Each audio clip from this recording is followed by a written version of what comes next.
Melrose. Welcome to the 37th annual July 4th concert sponsored by the Mount Hood Park Association. My name is Myron Dittmer and I'm president of the association. And we are very proud to have sponsored this event for almost 4 decades. Hard to believe that the time has gone by that fast. This concert is being dedicated to Don Engelman, one of the original founders of the association, and who passed away in May. Is there anyone out there from Don's family, by the way? Could you raise your hand if you're there? No? Okay. More information about Don's background can be found in the program in the center. At this time, I would like to introduce some of our members that are present. And for the members, just raise your hand. Paul McQuillan, one of the directors, he's treasurer. Rose Dittmer, my wife, she's right there, wait. Yep. Janine Venuti. And the others, Chris Walsh and Debbie Kohler, are not here at this time. If you are interested in joining the association, on the back of your program is a membership application. And for those who aren't familiar with this organization, we're dedicated to the preservation, protection, and the promotion of Mount Hood Memorial Park and Golf Course. That's the 235 acres that make up the largest green space in Melrose. Let's see. The other thing I want to point out is we're able to put on these free events because of the membership fees and the donations. Every single cent goes to that effort. So we much appreciate it. In the back of the program, you will find a membership form, or if you want to donate any amount of money you want to the association. But we use that money strictly for the events that we sponsor each year. We sponsor 3 events. The first one is Senior Day at the Park, usually in May. We bring the seniors up here, show them the resources that are available up here for them. And also we give them a free lunch and we give them lectures on the environment. And it's been a very successful event that we put on for the last 14 years. Then finally, July 4th, this concert we sponsor every year. And then the final event that we sponsor each year is the Children's Holiday Party up here at Mount Hood in the clubhouse. And that's a very popular event. It's gotten very popular. In fact, we've had to extend the time by about an hour to accommodate the number of children who want to see Santa Claus. We also have a balloon magician and lots of entertainment and refreshments and desserts and everything. So it's a very fun event. This is part of what Melrose has home for the holidays. So it's going to be the first week in December. I think the date is our event will take place Sunday, December 8th. So watch out for it in the newspapers and please feel free to join us. Now we have many sponsors and people who donate their time and energy and effort, and I just want to indicate some of them. The Hillside Press, thank them for the printing of the programs. Also, I want to wish and thank the Melrose Cultural Council, which provided us a grant to help defray some of the expenses of this concert. Also, I want to thank the Melrose Park Department, Joan Bell, Superintendent of Melrose Public and Open Spaces, as well as the Melrose Park Commission. Finally, Sagamore Golf, which runs the golf course, is under General Manager Dean Scarito, who runs and operates the course. And I want a special thanks to Richard Ruff, who's the founder and owner of Sagamore Golf. And what I want to point out is that Richard has made a commitment to have Mount Hood Golf Course designated as a Audubon certified golf course. And so he's doing all the paperwork and spending money for that certification. This will be a major, major honor for Melrose, since there are not many of these golf courses with this designation. So we're extremely happy and proud that Richard is going ahead and doing this. A couple of housekeeping issues here. The restrooms are located in the clubhouse behind me, but the only access is through down below there where there's free popcorn and lemonade for the kids. You have to go in the door, up the flight of stairs and through the hall, and the restrooms are located there. As I noted, the popcorn and lemonade is free here, so as long as the quantities last. We ask parents and guardians to just please keep the children from running from the front during the concert. Normally at this time, I have this mayor and the city, Ward 6 city councilor speak and welcome you to the event. However, they inform me they have previous family commitments, so instead I will welcome you here on behalf of the city. Also, I would like to recognize another person, Bill Gardner, who has been on the Park Commission for over a decade. And Bill Gardner has been chairman of the Park Commission for, I think, a little over a decade. He decided to retire recently. During Bill's tenure as chairman, he has guided the Park Commission through the renaissance of Mount Hood and the city parks over the past 10 years. As chairman of the Park Commission, he's always been friendly, open-minded, courteous, generous, and compassionate when dealing with the public and outside organizations. It's really remarkable to see so many significant improvements at Mount Hood, as well as with all our open green spaces in Melrose, and particularly the many dozens of parks, playgrounds, and fields that have been improved over the years.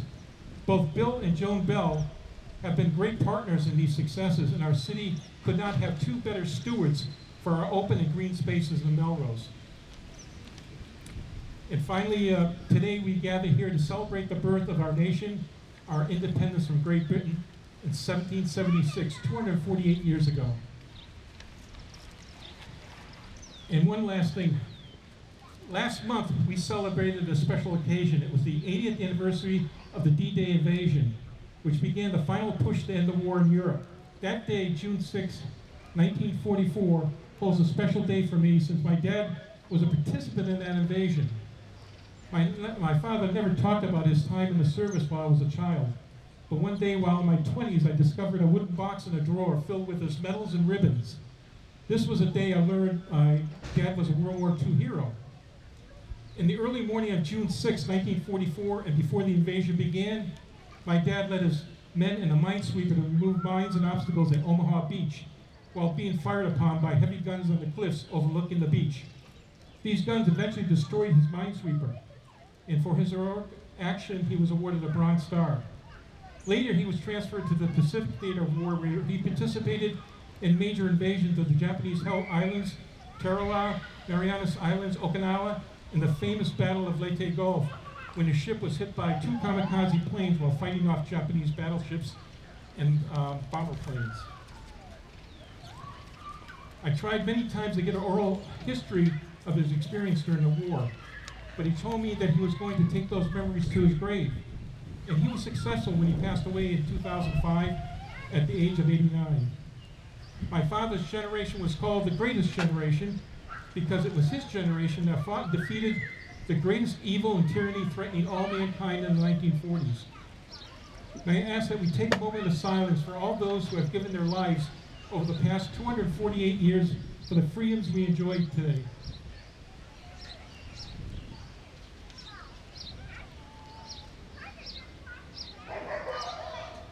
Okay, and now let's enjoy some music.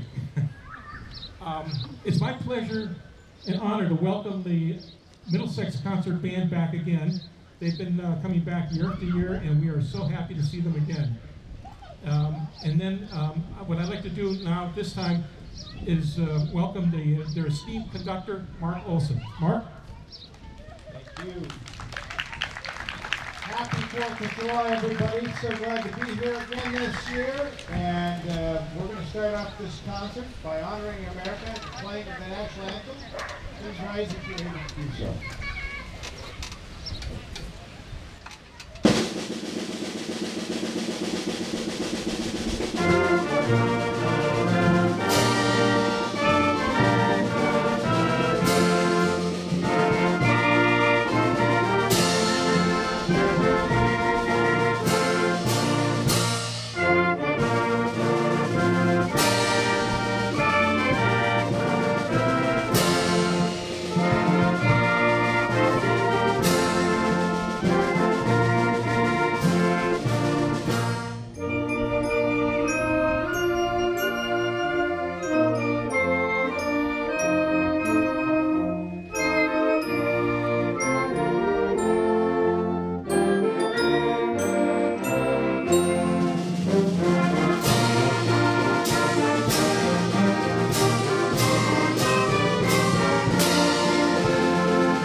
to honor all of those who fought for this country, in the services we'd like to play our annual service song medley.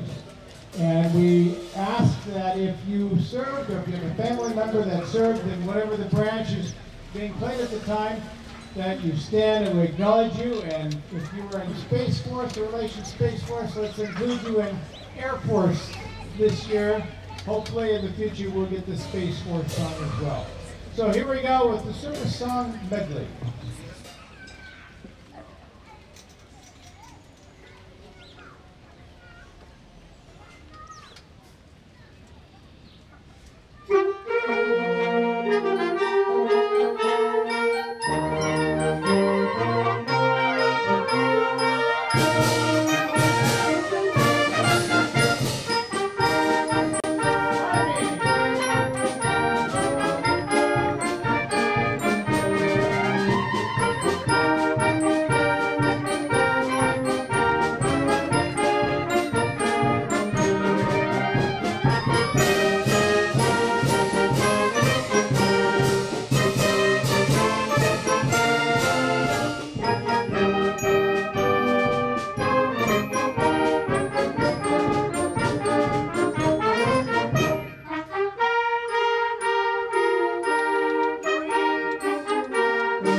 Mitten, in and out.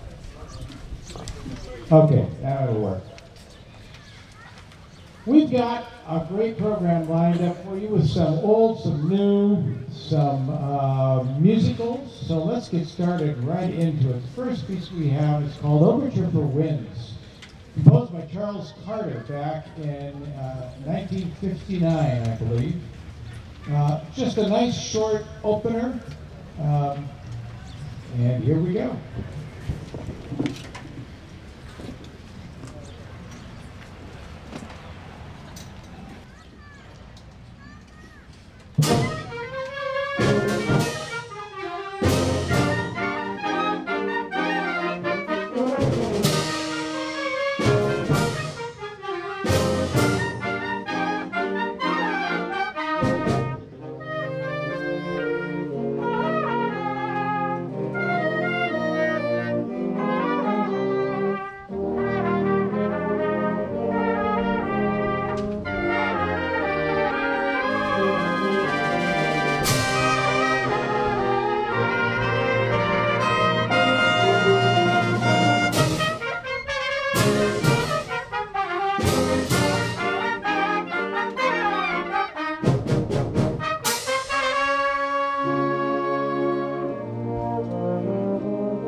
James Kurnow, American composer, composed a lot of music for bands, orchestras, but I think one of his main strengths is his ability to arrange.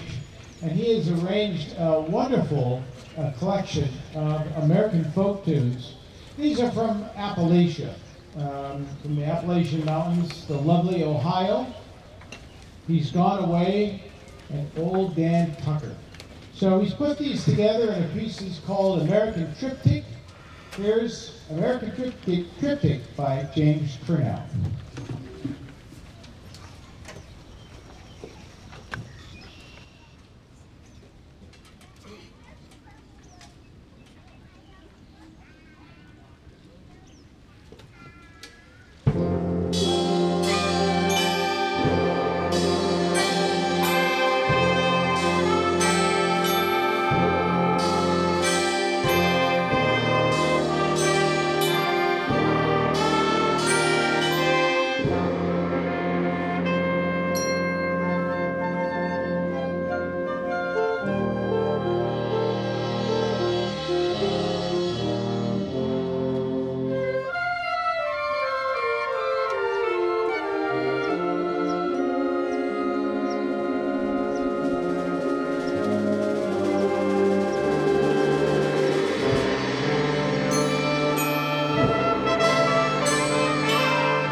What got the U.S. into World War II certainly was Pearl Harbor. December 7th. I've recently been doing some reading. I'm a World War II fan, history buff, you would say. I've done a lot of reading.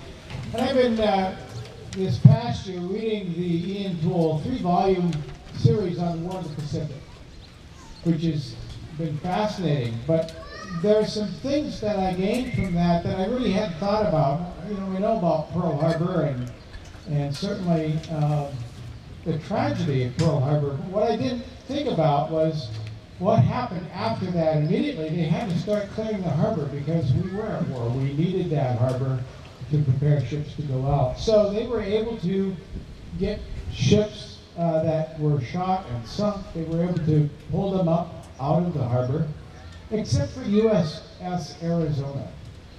They said we could try and bring it up, but and we could cut it up and salvage it that way, but it just it's not something we should do and really can invest. So they decided to just leave it where she lay, and now we have the USS Arizona Memorial. This piece, the next piece we're doing is called the Elegy for the USS Arizona. It was not necessarily composed for that ship and its sinking at that moment, but the USS Arizona Band was written in honor of the band members that perished on that ship on that morning, December 7th. So we'd like to play this in memory of them, but also all those that were present at Pearl Harbor, that lost their lives, that helped with all of the cleanup and getting us on a good footing, on a path to continue that war. Here is Larry McTaggart's Elegy for the USS Arizona.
And then, of course, the music of John Philip Sousa. Manhattan Beach happened to be a resort that he would frequent every now and then, and so he wrote that march for Manhattan Beach. It's kind of unique. Of Sousa's marches, most of them start big and end big. This starts soft and ends as if the band is just kind of marching off in the distance. So. We're going to do one more number, and then we're going to take a short 5-minute or so intermission, just to give ourselves just a little rest and a breather. Let the sun come out a little bit more. Isn't this lovely? We're going to do a piece, a selection of John Williams music. John Williams in concert. This, composed more than just for movies, television. The mission theme from the Nightly News, he composed that. The Imperial March, Star Wars, Cantina Band. Of course, the Olympics coming up, Olympic Spirit. He composed that as well. And then back to his movie stuff, theme from Jaws, and lastly, E.T. So I hope you enjoy John Williams in concert.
We'll be back in 5 minutes.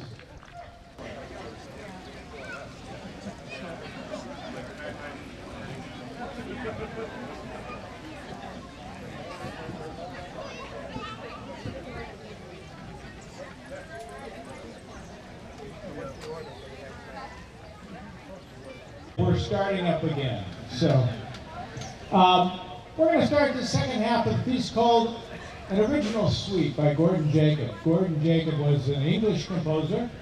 Composed this back in 1929, 28, in that era. And that was a time when there was not a tremendous amount of music originally written for concert band. Most music was written for orchestras, operas, and so on and so forth. And then they would, as the band started becoming a little more popular, then they started writing for this ensemble. Of course, Sousa was writing marches before then, right? But he was not writing music that was really popular other than the marches. He was taking classical works from the orchestra world and transcribing it. Gordon Jacob wrote this, and he called it an original work because it really was an original work, originally written for a military band, and then through the years it's been expanded to be more of the large wind ensemble. There are 3 movements, so hope you enjoy An Original Suite by Gordon Jacob.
Well, we're going to change tempo slightly.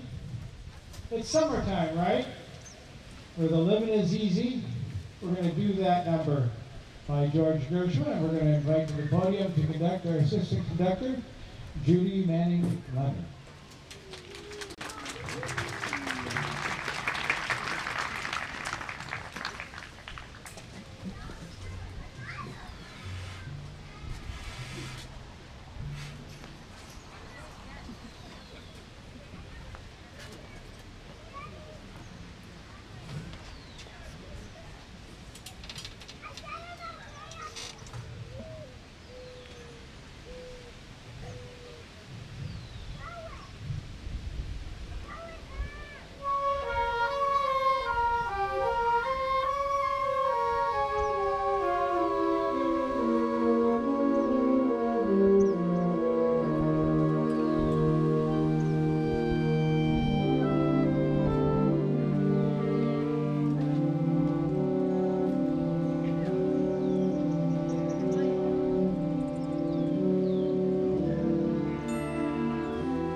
Faces, public photos, please stand up. Please stand up.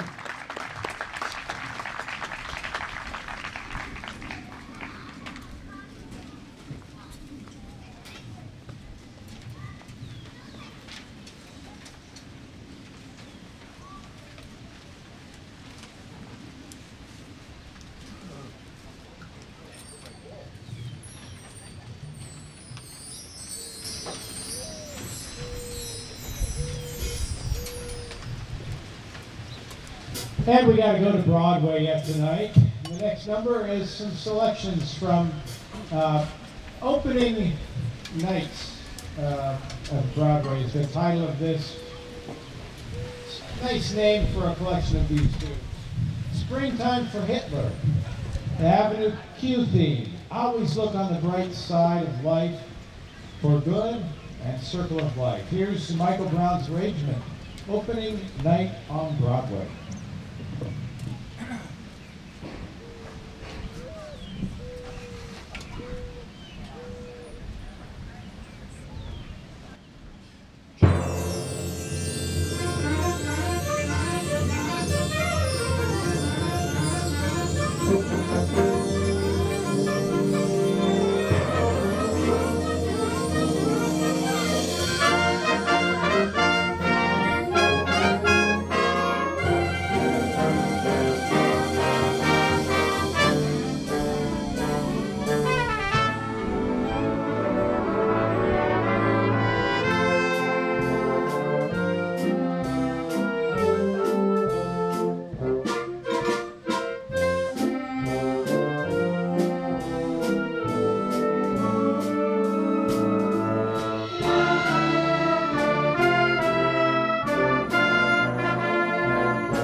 Thank you so much. Thanks for coming out tonight. Thanks, Myron, for having us again. And now the big moment. Hi. Testing. Okay, can you hear me out there? Okay, this is a special part of the program where we have a little bit of audience participation. We get the kids up here and we give them flags and they parade around the venue during this next song, which is the Stars and Stripes. So this is the ending of the concert, and we want to have all the children line up next to the girl down here with the flags. You'll each be given a flag, and I will lead the procession around the venue.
Nice job, everybody. Thank you for coming. We'll see you next year.